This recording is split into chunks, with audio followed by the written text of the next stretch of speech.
বিয়ে মানে শুধু সংসার নয়, দায়িত্ব, কষ্ট, বোঝাপড়া আর সব কিছুর ওপরে ভালোবাসা।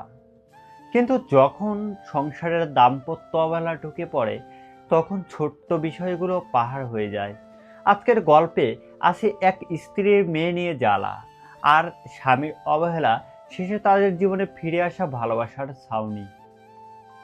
মিতু আর রাশেদ দুজনের বিয়ে হয় পরিবারের পছন্দে। শুরুতে সংসার ছিল অনেক সুন্দর, ঘুরতে যাওয়া, আড্ডা, রাত জেগে গল্প, সবকিছু ছিল ভালোবাসার রং।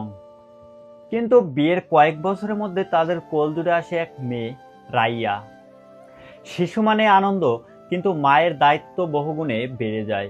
সারারাত মেয়ের কান্না, খাওয়ানো, অসুস্থ হলে ডাক্তারের কাছে দৌড়ানো, সব দায়িত্ব একাই পালন করত মিতু। রাশেদ অফিস থেকে এসে ক্লান্ত হয়ে শুধু মোবাইলে ডুবে থাকতো। মিতুর চোখে অভিমান জমত। সে মনে মনে ভাবতো, এই সংসার কি শুধু আমার একার জন্য? মেয়ের দায়িত্ব কি শুধু আমার? স্বামী কেন পাশে দাঁড়ায় না? রাশেদ স্বভাব হয়ে গেল সংসারের খুঁটিনাটি এড়িয়ে যাওয়া, মেয়ের প্রতি দায়িত্বহীনতা, স্ত্রীর প্রতি অবহেলা। মিতু অনেকবার বলতো, শোনো, মেয়েটা শুধু আমার জন্য না, তোমারও। অন্তত একদিন অফিস থেকে আগে এসো, ওর সাথে খেলো। কিন্তু রাশেদের উত্তর হতো, আমার অনেক কাজ, আমি তো টাকা রোজগার করি তোমাদের জন্য। এ উত্তর শুনে মিতুর মুখ ভেঙে যেত। সে বুঝতো, টাকা দিয়ে সব পাওয়া যায় না, সময় আর ভালোবাসাই আসল সম্পদ। ক্রমে ক্রমে মিতু একা হয়ে গেল। সারাদিন মেয়েকে নিয়ে লড়াই, রাতে স্বামীর অবহেলা, আত্মীয় স্বজনের চাপ। এক সময় সে ভেতর থেকে ক্লান্ত হয়ে পড়ল। নিজেকে মনে হতো, আমি বুঝি শুধু কাজের মানুষ, আমার কোনো অনুভূতির মূল্য নেই। মেয়ে রাইয়া যখন মাকে জড়িয়ে ধরতো, তখনই শুধু মিতু মনে করত, আমি ভেঙে পড়তে পারি না, আমাকে টিকে থাকতে হবে। দাম্পত্যের দূরত্ব বাড়তে লাগলো।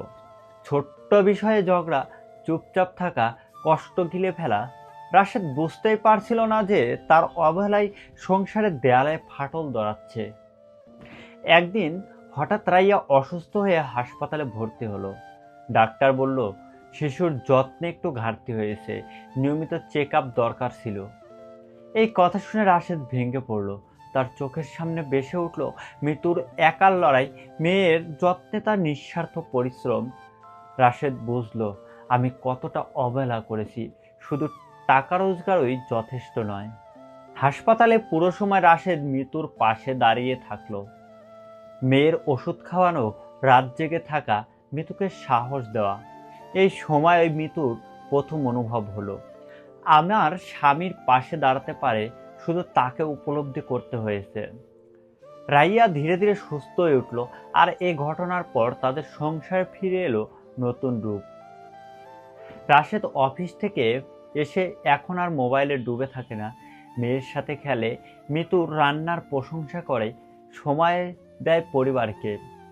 মিতুর চোখে এখন আর অভিমান নেই, আছে শান্তি।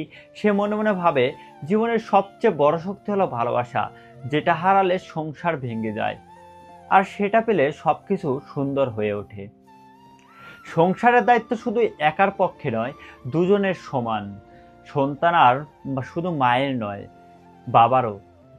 আর ভালোবাসা থাকলে সবকিছু কষ্ট জয় করা যায়। বন্ধুরা, মনে রেখো, টাকা পয়সা সংসারের প্রয়োজন মেটায়, কিন্তু ভালোবাসা সংসারকে বাঁচায়। যদি স্ত্রী তার স্বামীর অবহেলায় শিকার হয়, তবে সে সংসারে ধীরে ধীরে ভেঙে পড়ে।